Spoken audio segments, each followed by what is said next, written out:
منذ توليه الإشراف على إدارة الفرقة الوطنية للموسيقى في أكتوبر 2013 خلفاً لعبد الرحمن العيادي، نجح المايسترو وعازف الكمانجة محمد الأسود في وضع بصمته وفرض نسق رؤية وتقاليد جديدة للفرقة.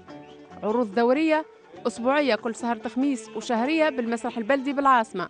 المايسترو محمد الأسود جعل الفرقة الوطنية للموسيقى فضاء مفتوح للموسيقيين والفنانين المتميزين على الساحة من مختلف الأجيال، وخذا منحى جديد في الفرقة عنوانه التنويع في المنتوج الغنائي والموسيقي بالانفتاح أيضاً على أنماط موسيقية مختلفة.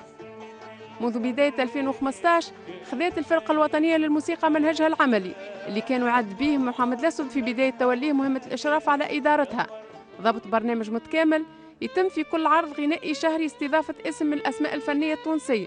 نجاة عطية، لطفي بوشناق، سفيان الزايدي كانوا من بين الأسماء اللي شاركوا في عروضها.